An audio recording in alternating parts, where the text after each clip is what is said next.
The day Clara Bennett found the first wildflower on her doorstep, she thought it was a mistake, perhaps meant for Mrs.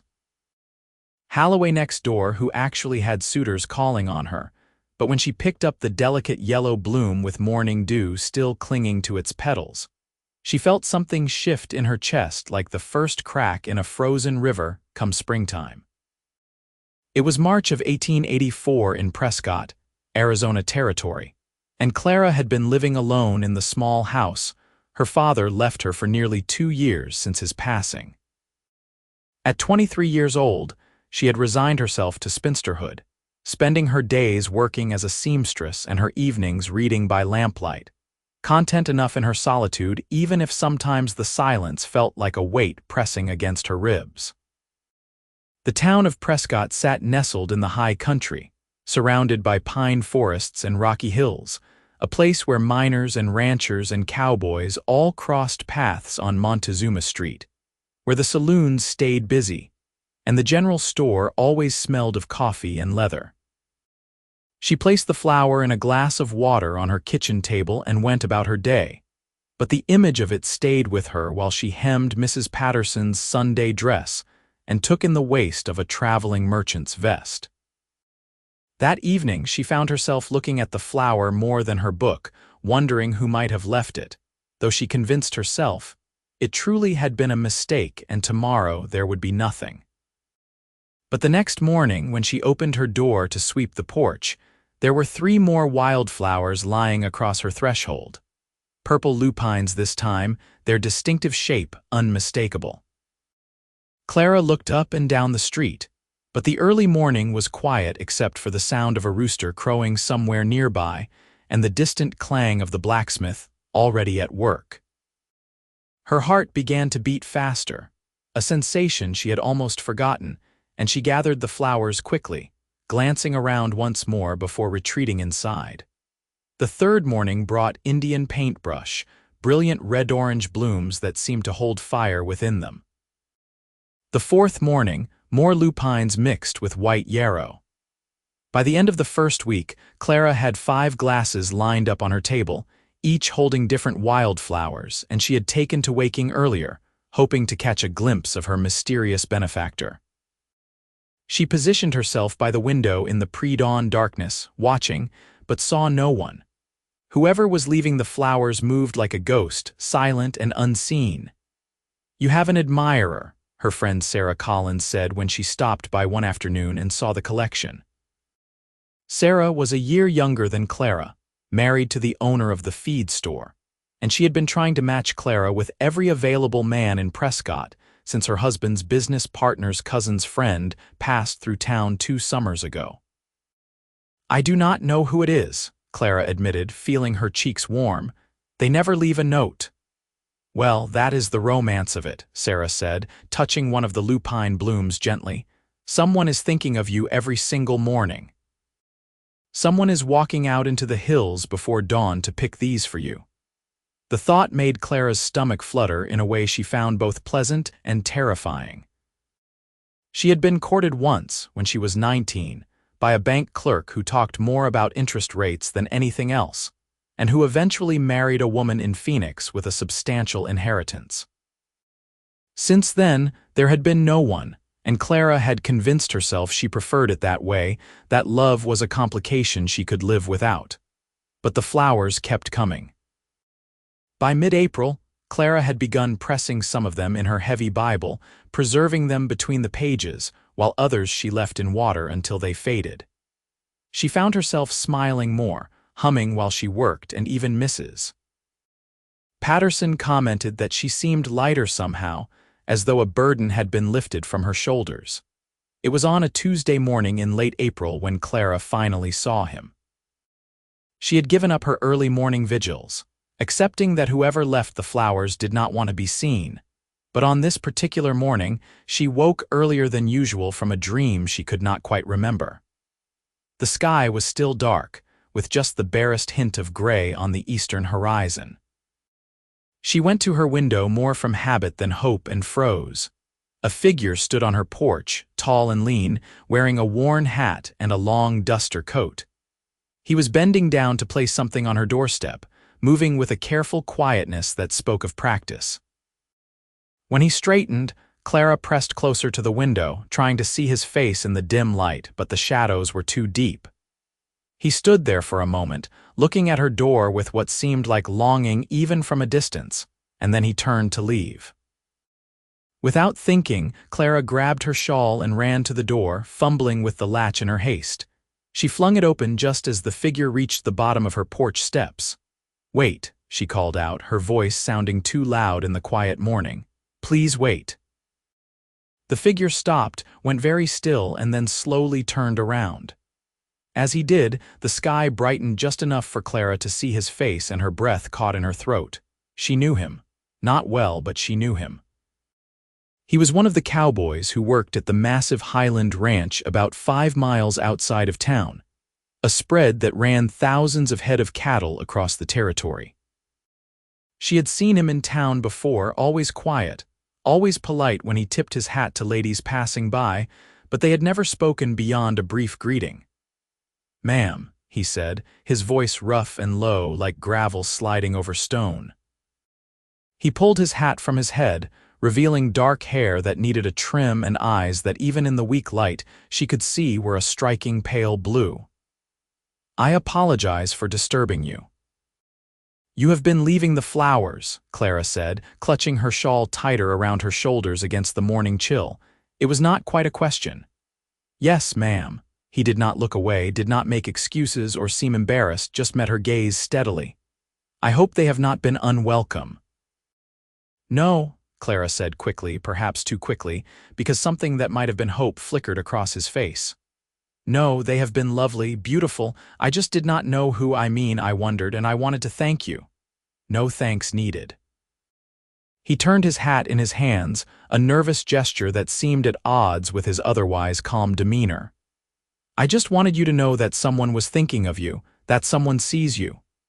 The words hit Clara with unexpected force, and she felt tears prick at her eyes. To be seen, truly seen, when she had felt invisible for so long. She blinked the tears back and found her voice. "What is your name? I know I have seen you in town, but we have never been properly introduced." James Thornton." He took a step closer, still holding his hat. "I know you are Miss Clara Bennett, the seamstress. Your work is real fine. My boss's wife, Mrs. Highland, she speaks highly of you." "Thank you," Clara said, feeling suddenly shy, aware that she was standing on her porch in her nightgown and shawl, her hair in a loose braid down her back, not at all proper. Would you like to come in for coffee? I know it is early, but I was going to make some anyway." She watched him struggle with the decision, propriety warring with desire on his face, and then he shook his head slowly. "I do not think that would be right, not without a chaperone, and I would not want to damage your reputation. But maybe, if you were willing, I could call on you proper-like. Sunday afternoon, perhaps?" "Yes," Clara said, the word coming out before she could second-guess herself. "Yes, I would like that very much." The smile that broke across James Thornton's face was like sunrise, slow and warm and illuminating. "Sunday, then, around 2 o'clock, if that suits you." "It suits me perfectly," he nodded, placed his hat back on his head and tipped it to her. "Until Sunday, Miss Bennett, and there will still be flowers if that is all right." "It is more than all right," Clara said softly. She watched him walk away, his long strides carrying him quickly down the street, until he disappeared around the corner toward the livery stable where she knew the ranch hands kept their horses when they stayed in town. Only then did she remember the flowers, and look down to find a small bundle of white and pink blossoms she did not recognize, delicate and sweet-smelling. The 3 days until Sunday felt both endless and far too short. Clara cleaned her already clean house, baked biscuits and a dried apple pie, pressed her best dress, and braided and rebraided her honey-colored hair a dozen times, before settling on a simple style with a few curls framing her face. She asked Sarah to come by as a chaperone, and her friend arrived an hour early, vibrating with excitement. "Tell me everything again," Sarah demanded, settling herself on Clara's sofa with the firm intention of not moving. "How did you finally see him? What did he say?" What does he look like up close? Clara recounted the story for what felt like the 100th time, but she did not mind because talking about it made it feel more real, solidified the memory in her mind. He has the kindest eyes, she finished. Like he sees right into you, but in a way that makes you feel safe, not exposed. You are smitten, Sarah said with satisfaction. Completely and utterly smitten. I barely know him, Clara protested, but even to her own ears the words lacked conviction. You know enough. You know he has been waking before dawn every single day for weeks to pick you flowers. You know he cares about your reputation. You know he makes your heart race. Sometimes that is enough to start with. When the knock came at exactly 2 o'clock, Clara jumped despite expecting it. She smoothed her dress, took a deep breath, and opened the door. James Thornton stood on her porch in clean clothes, his hair neatly combed, his hat in his hands once again, and that same slightly nervous energy she had seen before. But when he saw her, his entire face softened. "Miss Bennett," he said, "you look beautiful." "Thank you. Please come in. This is my friend Mrs. Sarah Collins." James entered, greeted Sarah politely, and accepted Clara's offer of coffee and pie. They sat in her small parlor, the conversation starting stiff and formal but gradually easing into something more natural. Clara learned that James was 26 years old, originally from Texas, and had been working at Highland Ranch for 3 years. He loved working with horses, could read and write thanks to his schoolteacher mother who had died when he was 15, and had been putting away money with the dream of eventually having his own small ranch. "Nothing big," he said, turning the coffee cup in his hands. "Just enough land for some horses and maybe a few dozen head of cattle, a place to build a real home." "That sounds wonderful," Clara said, meaning it. She told him about her father, who had been a carpenter, about learning to sew from her mother before she passed when Clara was 12, about the satisfaction of taking fabric and thread and creating something both useful and beautiful. "I would like to see your work sometime," James said. "Mrs. Highland showed me a dress you made for her, the green one with all the tiny flowers embroidered on the collar. That must have taken incredible patience." 3 weeks, Clara admitted, "but I loved every minute of it." The afternoon slipped by like water through fingers, and when James finally stood to leave, the sun was lowering toward the horizon. At the door, he paused and looked at Clara with an intensity that made her heart pound. "May I call on you again?" he asked. "Next Sunday?" "Yes. And perhaps if you are in town during the week, you could stop by for coffee." "I would like that more than anything." After he left, Sarah let out a long breath. "That man is in love with you." "Sarah, do not be ridiculous. We have only just properly met." "I am telling you, Clara, I saw the way he looked at you, like you hung the moon and stars, and you looked at him the same way." Clara could not argue because Sarah was right. Something had taken root in her heart, something that had started with those first wildflowers and was now growing with a speed and strength that should have frightened her, but instead felt like coming home. The flowers continued every morning. James called on her the following Sunday and the Sunday after that.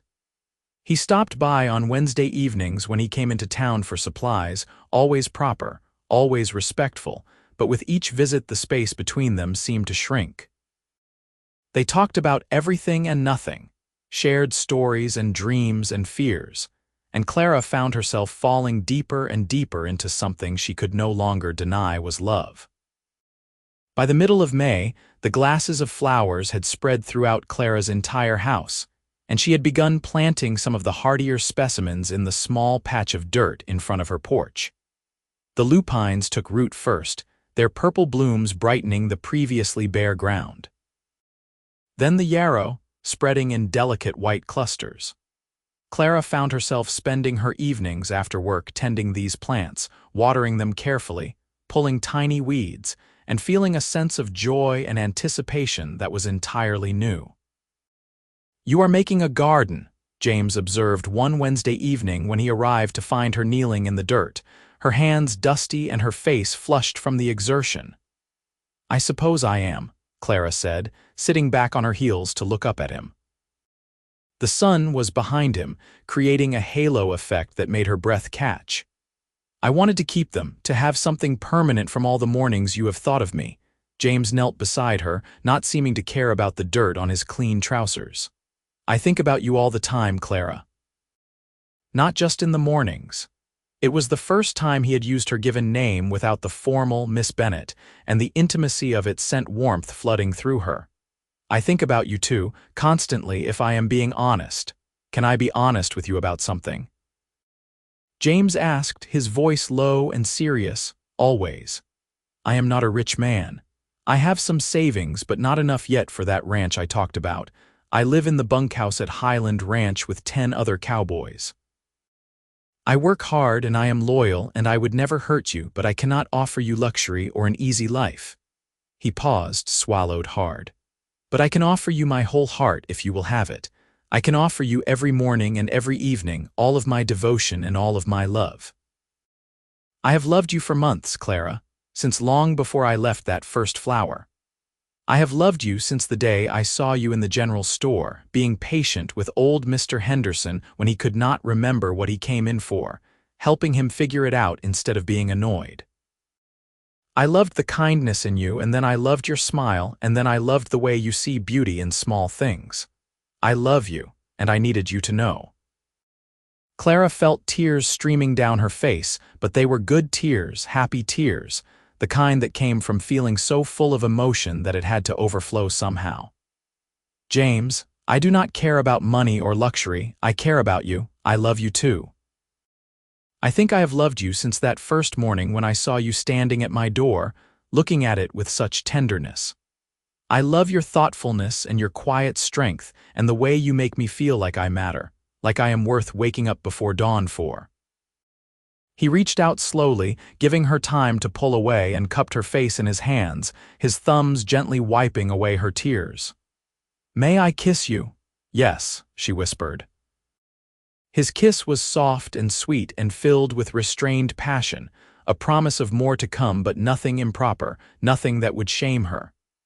When he pulled back, his eyes were bright, and his smile was that same sunrise smile she had seen that first morning.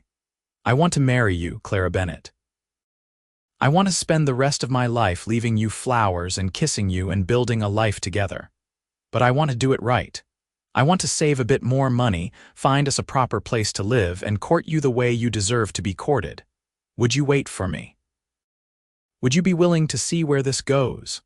I do not need you to have more money or a house, Clara said firmly. We have my house. It is small, but it is ours if you want it, and I have some money saved too. We could start with that, build from there together. James looked at her with such love and admiration that Clara felt it like a physical touch. You would do that? Share what you have with me? I would share everything with you. That is what love is it not? Sharing everything, the good and the bad, building something together. Then I have one more question to ask you, and I want to do it proper. James stood and helped Clara to her feet. Then, to her surprise and delight, he knelt down on one knee right there in the dirt in front of her small house with her fledgling garden around them. Clara Bennett, would you do me the incredible honor of becoming my wife? Yes, Clara said without hesitation. Yes, 1,000 times yes. James stood and lifted her right off her feet, spinning her around while she laughed. And when he set her down, he kissed her again, longer this time, deeper, until Clara felt dizzy with happiness. They were married in June, on a Sunday afternoon at the small church in Prescott with Sarah and her husband as witnesses, along with several of the ranch hands from Highland Ranch and half the town who had heard about the cowboy who left Wildflowers and wanted to see the romance through to its conclusion. Clara wore a dress she had made herself, cream-colored with delicate embroidery of lupines and yarrow along the hem and collar, a tribute to the flowers that had started everything. James wore his best suit and looked at her throughout the entire ceremony as though he could not quite believe his good fortune. They moved into Clara's house together, and James took on extra work breaking horses for various ranches in the area in addition to his regular ranch duties, determined to build up their savings. Clara continued her seamstress work, and in the evenings, they worked on the garden together, expanding it week by week. James brought new varieties of wildflowers from his rides across the territory, and Clara planted each one with care, until by the time summer arrived in full, the entire front of their house was a riot of color and life. "A garden of devotion," Sarah said one afternoon when she visited, standing on the street to admire the transformation. "That is what this is. Every bloom is a love letter." Clara, standing beside James with his arm around her waist, knew her friend was right. The garden was devotion made visible. All those mornings of waking early and thinking of her. All those rides to find the perfect blooms. All that patience and hope and love given physical form in petals and leaves and roots that went deep into the earth. But the garden was not the only thing growing. By late July, Clara began to suspect she might be with child, and by August, the doctor confirmed it. When she told James, he picked her up and spun her just like he had when she accepted his proposal, his face alight with joy. "A baby," he kept saying, as though he could not quite believe it. "We are going to have a baby." "You are happy?" Clara asked, even though she could see that he was. "Happy does not begin to cover it. You have given me everything, Clara, a home, a wife, love, and now a child. I feel like the richest man in the territory." As summer deepened and the garden reached its peak bloom, Clara would often sit on the porch in the evenings, her hand resting on her still flat belly, watching James tend to the flowers. He still brought her new ones regularly, unable to break the habit even though they were married and living together, and each time he presented her with a new bloom, she fell in love with him all over again. In September, James came home one evening with news that made Clara's heart skip. "Mr. Highland is selling off a parcel of his land," he said, his voice trembling with excitement. 500 acres on the eastern edge of his property with good water and grass. He is offering it to me first as thanks for my years of service at a price I can actually afford with what we have saved. "Clara, we could have our ranch. Not right away, we would need to build it up slow, but it could be ours." "Then we should do it," Clara said without hesitation. "We should build our dream." They purchased the land in October, using nearly all their combined savings but feeling wealthy beyond measure anyway. The property was beautiful, with rolling hills and a creek that ran year-round, stands of pine trees for shade and timber, and grass that would support a small herd. There was no house, no barn, nothing but raw land and possibility, but to Clara and James, it was perfect. "We will build slow," James said as they stood together looking out over their property for the first time as owners. "I will keep working at Highland Ranch for now, and we will use my wages to buy lumber and supplies. Maybe by the time the baby comes, we can at least have a cabin up, something small but sturdy." "We will build it together," Clara said. "Our home, our ranch, our life, all of it together." True to his word, James began construction of a cabin on their land, working every spare moment he had. Clara could not do heavy labor in her condition, but she helped in other ways, planning the layout, preparing meals for James and the ranch hands who volunteered their time to help, and sewing curtains and linens for their future home. The cabin began to take shape slowly but surely, rising from the land like the flowers in Clara's garden, something beautiful created through patience and dedication. By December, with Clara 5 months along and just beginning to show, the cabin was finished. It was simple, just 3 rooms with a stone fireplace and real glass windows, but it was theirs, built with their own hands and the help of friends who had become like family. They moved in on a cold Saturday, carrying their belongings from Clara's house in town, which they decided to keep and rent out for extra income. The first thing Clara did in their new home was plant wildflowers. The ground was too frozen for them to take root, but she pressed the seeds into the earth in front of their porch anyway, an act of faith that spring would come, and the flowers would bloom just as their love had bloomed. Winter in the high country was cold and sometimes harsh, but inside their cabin, with the fireplace crackling and James's arms around her, Clara had never felt warmer. They talked for hours about their future, about what they would name the baby, about the horses they would buy in the spring and the herd they would slowly build. They rode together in the evenings, Clara's head on James's shoulder, his hand resting gently on her swelling belly, feeling their child move and kick. "Hello in there," James would whisper to her stomach. "This is your papa, I cannot wait to meet you. Your mama and I, we love you so much already." Clara would watch him talk to their unborn child and feel her heart swell so much she thought it might burst. This was happiness, she realized. Not the absence of hardship or struggle, but the presence of love so strong it made every challenge worth facing. Their son was born in late March of 1885, right as the wildflower seeds Clara had planted began to sprout. The labor was long and difficult, with Sarah and the doctor present while James paced outside, but when it was over and Clara held their screaming, red-faced baby boy in her arms, every moment of pain vanished like morning mist. "James," she called weakly, and he was through the door in an instant at her side, staring down at his son with wonder written across every feature. "He is perfect," James breathed. "Clara, he is absolutely perfect." They named him Thomas, after Clara's father, and from the moment James held him, Clara knew their son would never doubt he was loved. James was an attentive father, helping with every feeding, changing diapers without complaint, walking the floor with Thomas when he cried in the night, singing soft lullabies in his rough voice that somehow always soothed the baby back to sleep. Spring arrived fully, and the wildflowers in front of their cabin burst into bloom, creating a miniature version of the garden Clara had grown in town. She would sit on the porch with Thomas, showing him the flowers, telling him the story of how his father had courted her with wildflowers left on her doorstep each morning, how those small acts of devotion had grown into something magnificent and lasting. James still brought her flowers, even now, even with a wife and son and a ranch to build. Some mornings Clara would wake to find a single bloom on her pillow beside her, or in her coffee cup, or tucked into Thomas's cradle. The gesture never got old, never lost its magic, because each flower was still a reminder that James was thinking of her, that she was loved and seen and treasured. As the months passed, James and Clara worked tirelessly to build their ranch.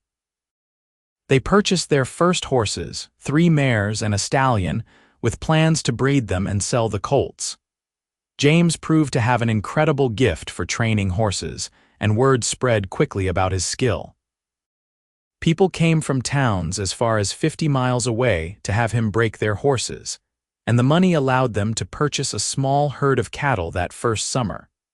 Thomas grew from a tiny infant to a chubby, happy baby who loved to watch the horses and giggle at the cattle. Clara balanced caring for him with her seamstress work, which she continued to take on when she had time, and with helping James run the ranch. It was hard work, exhausting some days, but they were building something real and lasting, creating a legacy for their son and any other children they might have. By the time their second anniversary rolled around in June of 1886, the ranch was thriving in a modest but steady way. They had 20 head of cattle, 8 horses with 2 foals on the way, and enough contracts for horse training to keep James busy for months. The garden in front of their cabin had expanded, and Clara had added vegetables and herbs alongside the wildflowers, creating a space that was both beautiful and practical. "You remember 2 years ago?" James asked on their anniversary evening after they had put Thomas to bed and were sitting on the porch watching the sunset paint the sky in shades of orange and pink. "When I asked you to marry me in the dirt in front of your house, how could I forget?" Clara said, leaning against his shoulder. "It was one of the best moments of my life. I did not have much to offer you then. I still do not have much, really.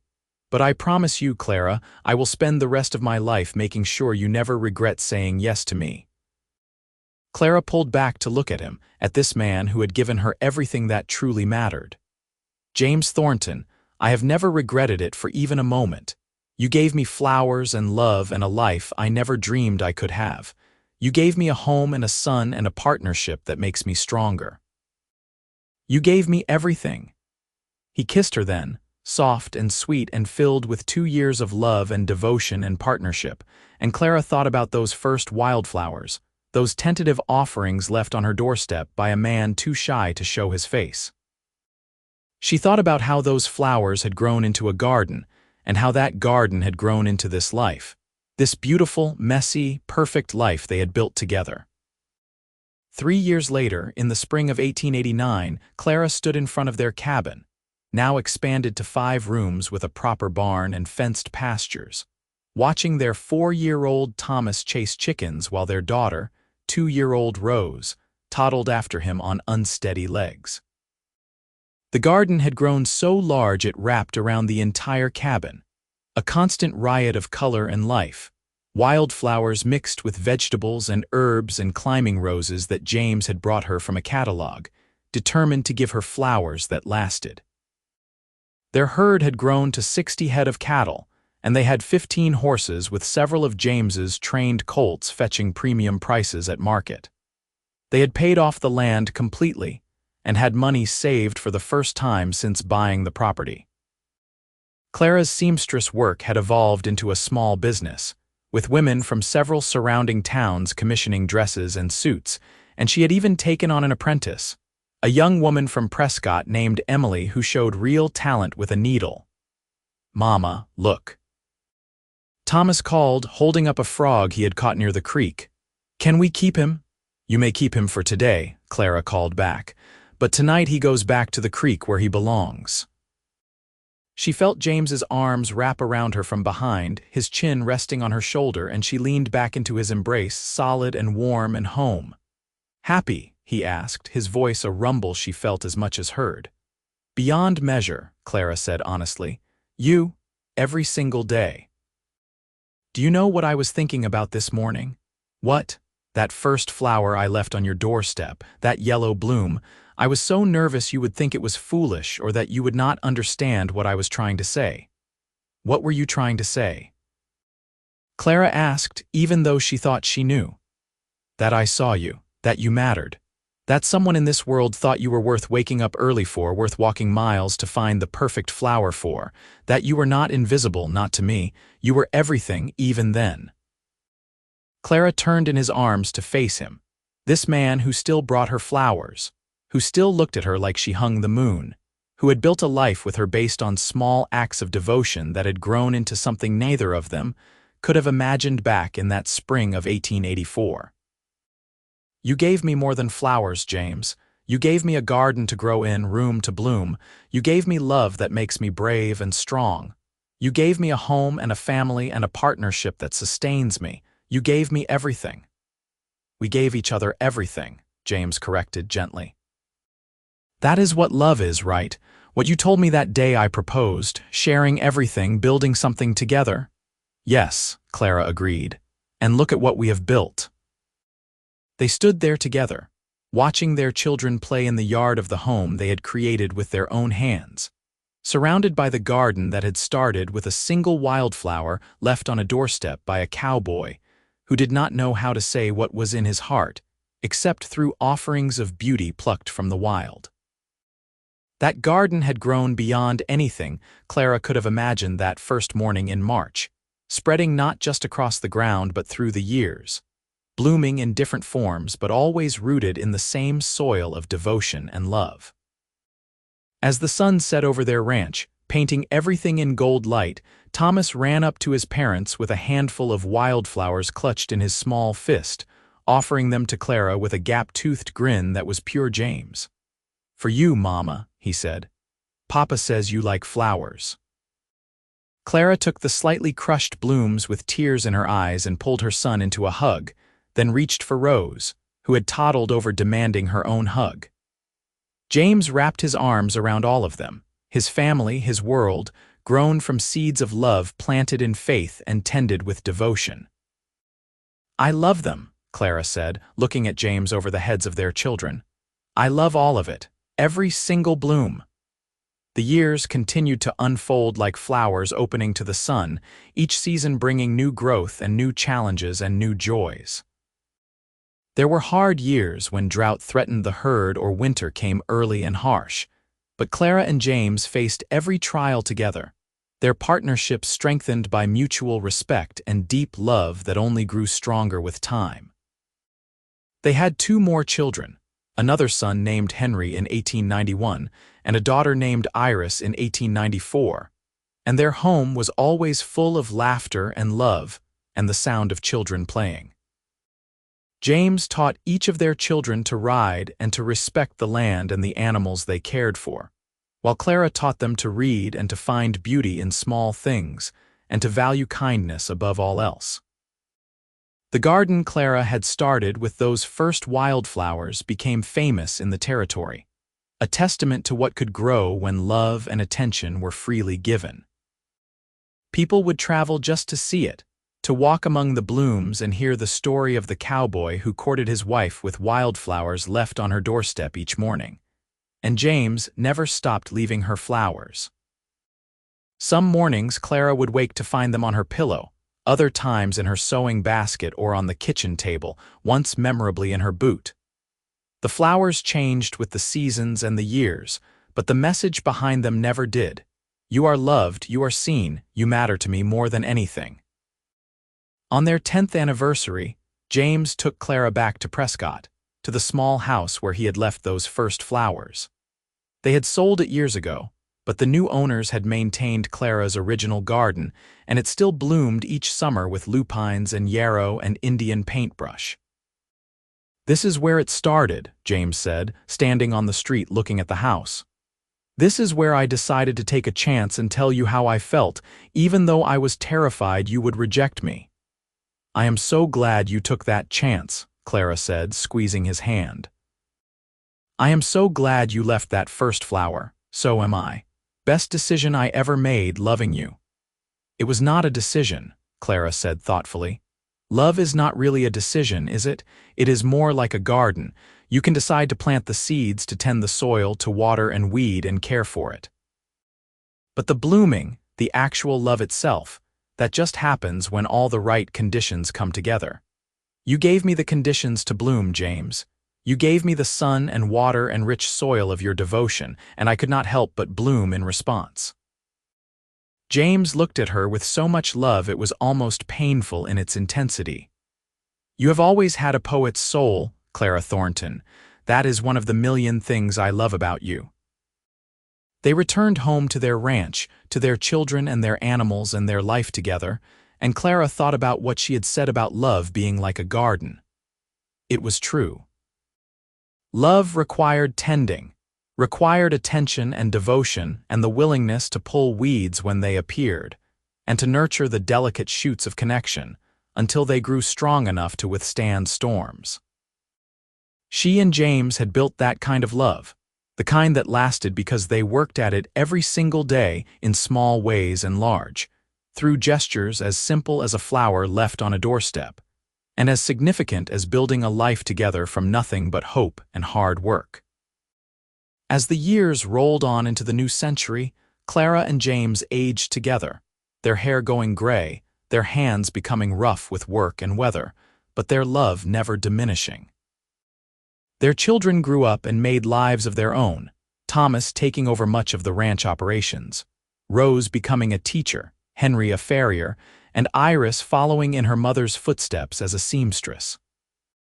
The ranch continued to thrive under the combined efforts of the family, growing into one of the most respected operations in the territory.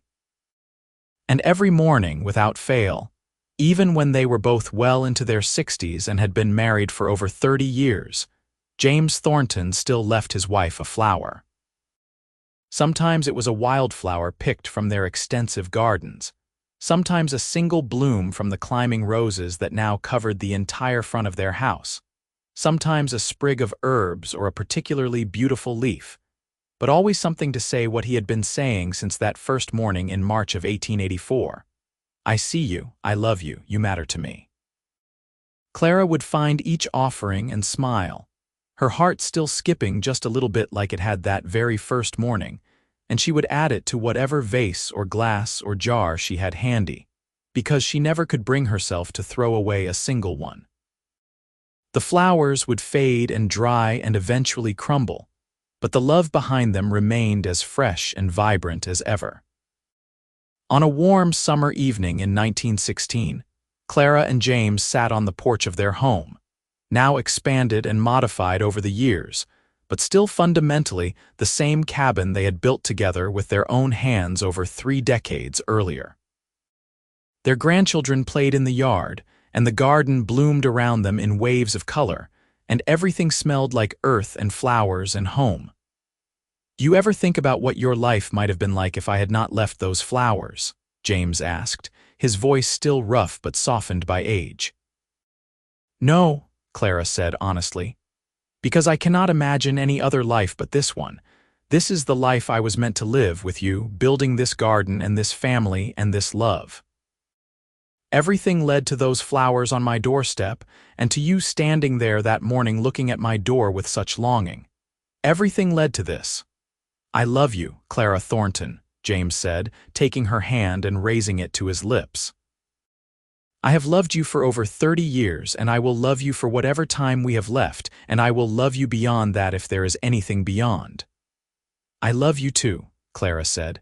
"My cowboy, my partner, my love, thank you for the flowers, thank you for all of it." As the sun set over their ranch, over the life they had built together bloom by bloom, Clara thought about that first wildflower, that single yellow flower left on her doorstep by a man too shy to show his face. She thought about how that one flower had grown into a garden, and that garden had grown into a life, and that life had been everything she never knew she wanted, but could no longer imagine living without. The garden of devotion James had planted with those first flowers had bloomed beyond measure, spreading through the years and the seasons, weathering storms and droughts and harsh winters, but always returning in the spring to bloom again, vibrant and alive and sustained by love that had been tended carefully every single day. It was a garden that would outlast them both, living on in their children and grandchildren, in the land they had nurtured, in the story that would be told for generations about the cowboy who left wildflowers on her doorstep each morning. And by summer she had a garden of devotion that would bloom forever.